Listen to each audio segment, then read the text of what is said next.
Hello, I'm here to do a book review, which is Pride, a Pride and Prejudice remix, with my guest, Frankie, who will be continuing the discussion as I have no group. So, the page count is 289 pages, but I finished the book in time or earlier than the due date, and the author is E.B. Zoboy, I don't want to butcher it. Their first impression of this book was the reason why I decided to read it. It gives you an elegant vibe from the cover, and you have a sort of painted font, which is worded Pride, which gives you more of an edge, so it lured me into wanting to know why it was in this setting. If you open the book, it shows two art pieces of a woman and a man, both of the same face color, and you see the book summary, and I only took a glimpse, as it said Zuri Benitez has pride, and from this you can see these two people tend to have a strong, bold posture, and their eyes are piercing at each other as if they're trying to read each other, and it made me curious to know why in such a way are they presenting each other as this. So the summary of the book, you are introduced to Zuri Benitez, which is the protagonist, who is shown to be prideful of her family, her Afro-Latino roots, and her home, Brooklyn, or in the book previously stated as the Hood.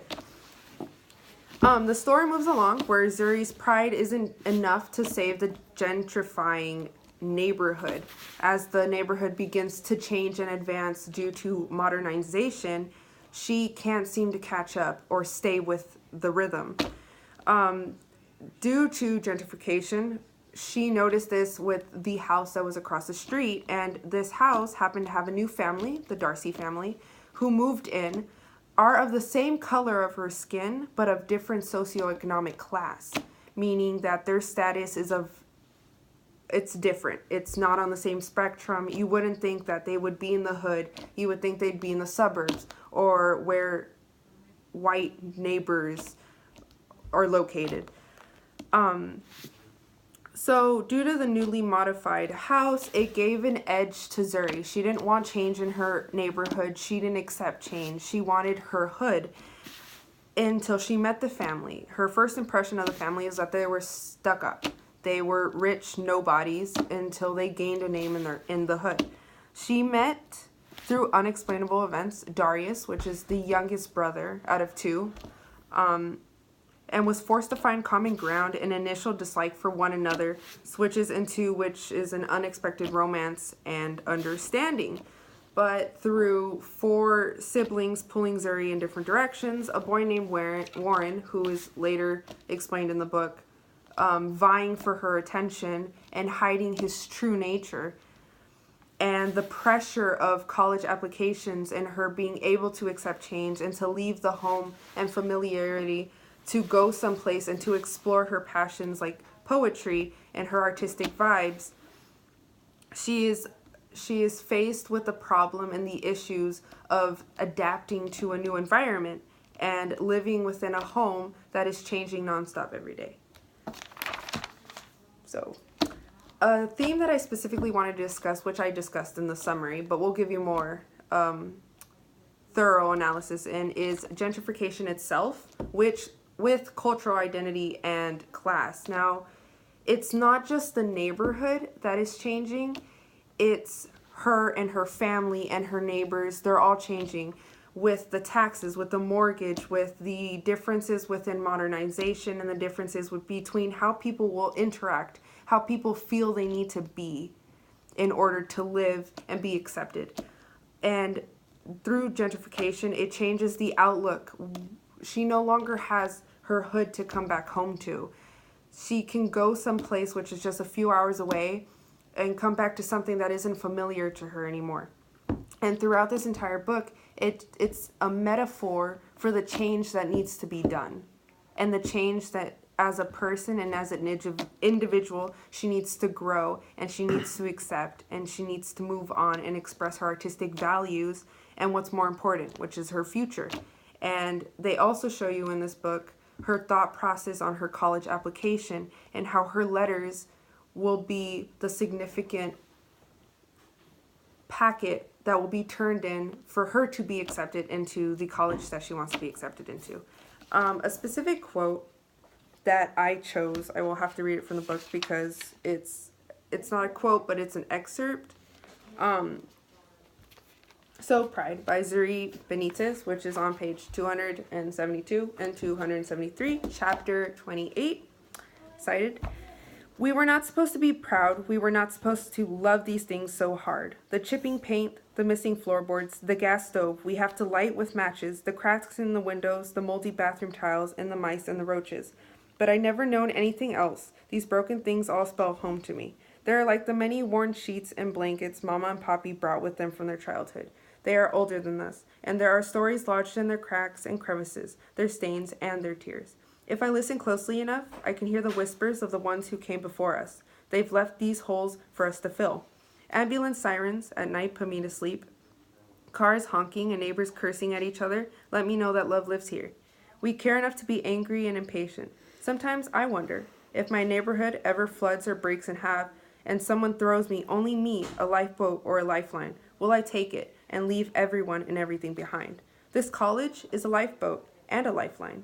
But my neighborhood is not flooding or splitting in half. It's being cleaned up and wiped out. It's being polished and erased. So where do I reach back and pull out memories as if they've been safely tucked away into a trunk or an attic like the people on TV, who have enough time and too much space? Where do I call home? Where can I place a layer of brick to use as my platform and hold my head up high to raise my voice and my fist?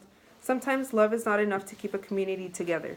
There needs to be something more tangible, like fair housing, opportunities, and access to resources. Lifeboats and lifelines are not supposed to just be a way for us to get out. They should be ways to let us stay in and survive and thrive. And through this quote, you can see how gentrification has adapted within the neighborhood and has, as Zuri as an individual and as a person, has affected her. Because she sees what she has now as a home. So for it to be changed, for it to be evolving with modern day today, it isn't enough of a pace for her as an individual to continue as. And that is why I wanted to have that following the theme, because it just makes sense. The comparison I would like to say between two characters, again, I'm not in a discussion setting with other group members, so I can't necessarily explain different books, but comparison between two characters would be Darius, which is the youngest brother of the Darcy family, and Zuri, because they are, though both of the same color, are different individuals, but they came to a common understanding throughout the book. And that's how their unexplainable romance occurred. They saw, though negative, they saw the positives within each other. And they decided, yeah, we're from different socioeconomic statuses, but we are worth it. We are worth the love and the attention and the time. And through gentrification, through racism, through cultural identity and class, they fought through all of that and accepted each other for who they are as in personality and within, not from outside appearances. As the Darcy family are seen as stuck up and wealthy, and the Benitez family are seen as poor and laid back. They both work equally hard for their money. They both deserve the places that they are now. And Zuri and Darcy and the Darcys have a common understanding in which, though they have the same color, they are of the same socioeconomic status, regardless of what society says itself. So, yeah. So I have prepared some discussion questions for Natalia for her to go more in depth of different things within the book. So my first question is, what's an example of when pride is most prevalent in the book? One example of pride. There is one scene or particular chapter that really puts emphasis on the pride within Zuri, the protagonist, where she is invited by Darius to go to his grandmother's house. And this is in the suburbs, so this is a rich setting. And Zuri is a little on the iffy side of wanting to go because she doesn't know these people, she doesn't know the setting, she isn't comfortable in this area. But she decides, I will go, learning something new. I like Darius. She knew in her mind she liked Darius. So she went to this house, and the grandmother happened to be very rude, regardless of skin color. She was very rude to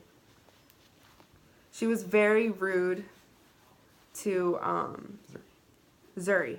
And Zuri didn't stand for it. She's a human being and deserves respect, and that's what she saw. She had enough pride in herself to stand up to someone who gains millions of dollars each year and has a mansion and has the most fanciest silverware.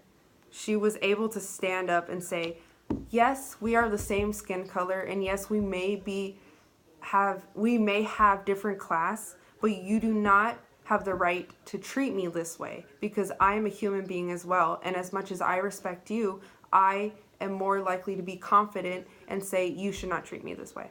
And that's pride within her roots, and that's pride within her hood. She knows where she came from, and she won't forget it. And that is what made her individual. Okay, so next question. About Zuri, what is her most distinguished character trait? Her most distinguished character trait, I would say, is her pride and her artistic value, because she had an opportunity in the book to talk within a poetry slam about her life choices and about her home, which was stated in the book, The Hood. She said on multiple occasions within this poem that she came from a life not so wealthy and not so privileged, but she came out well, and her family came out well, and they were all good-hearted, regardless of what people thought of them, regardless if people thought they were trash, or they were the lowest of the low, or they weren't mannered. She overstepped that boundary, and through her artistic values and through her pride and confidence, she was capable of expressing that, which not many people can, to other people outside of this realm. Other people who, like, again, where she was in the suburbs. She wasn't in her hood. She wasn't in the low neighborhood. She was in the higher class. She was in the suburbs, explaining her life and how she has lived through it. Okay, so last question. How did gentrification influence Zuri and Darius's first interaction? Now, I've explained this multiple times.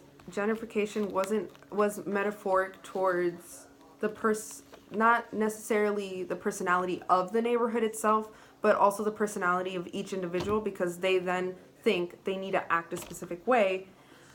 Zuri, at first, her first impression, which then was her first interaction towards Darius, was that he's stuck up. Like, look at his house. He probably doesn't have a bunch of stuff in there. Like, you don't need a big house. How are you going to fill everything up? That's what she initially thought. And her sisters believed, oh, we have a rich boy across, and they're cute. Like, let's see what we can get out of it. But she just didn't trust them. Why would you be in our neighborhood but be so rich? And so she didn't believe in that. So then she decided, I'm going to be as stuck up as he seems to be. And that's why she ended up becoming stuck up, because gentrification just changed the whole ordeal of their first interaction. And that's the end of this book review. Bye.